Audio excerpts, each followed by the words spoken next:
kita kembali lagi membahas Cosmic Law, di mana pada topik sebelumnya kita sudah membahas 6 hukum yang berbeda, dan kali ini kita akan membahas hukum yang ketujuh, yaitu hukum perubahan, the law of transmutation. Jadi apa maksud dari hukum ini, bro? Hidup selalu berubah, hidup ini dinamis. Yang tidak berubah itu akan tergilas oleh zaman. Ada yang tidak berubah, bro. Apakah itu? Perubahan itu sendirilah yang tidak berubah. Lo pasti ngerasain deh. Apalagi buat kamu yang berumur 20 tahun ke atas. Lihat beberapa hal di masa lalu, bandingkan dengan masa kini. Berubah kan? Begitu juga di masa depan, bro. Pasti akan berbeda dengan masa kini. Dan bagaimana penerapannya di dalam hidup dan kaitannya dengan uang dan kekayaan. Kalau kamu ingin survive dalam hidup, kalau kamu ingin kekayaanmu stabil, kamu harus siap dengan perubahan. Kamu harus beradaptasi dengan perubahan itu. Tentunya selalu cari cara untuk membuat perubahan itu menjadikan diri kamu semakin hebat, semakin maju, semakin bertumbuh, semakin baik, dan semakin kaya, bro.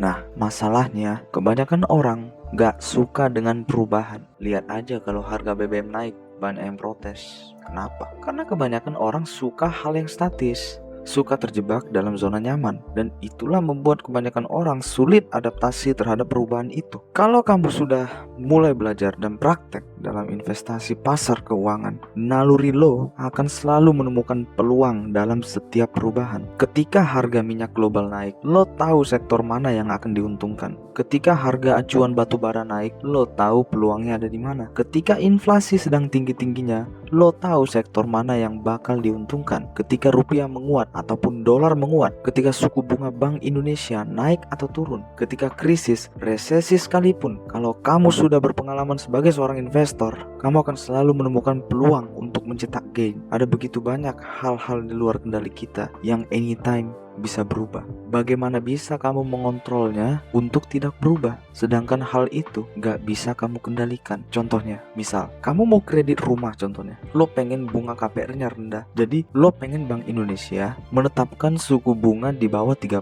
dalam waktu 30 tahun ke depan. Mana bisa, bro? Mustahil. Ada banyak faktor yang dapat mempengaruhi suku bunga itu naik atau turun. Sangat susah berharap yang di luar kendali kita. Lebih baik fokus dengan apa yang bisa kita kendalikan, yaitu pengalaman, pembelajaran, dan proses kita sendiri, agar kita siap dengan perubahan itu. Bukan supaya lo gak kaget dengan perubahan, malahan santai saja. Kalau kamu sudah mengerti hukum ini, berarti lo berasumsi perubahan itu untuk membuat kemajuan dan level up buat diri kamu sendiri. Baik, selesai sudah omongan yang gak seberapa ini. Tetaplah selalu menjadi berkelas, berkualitas, berdampak, dan berpengaruh positif.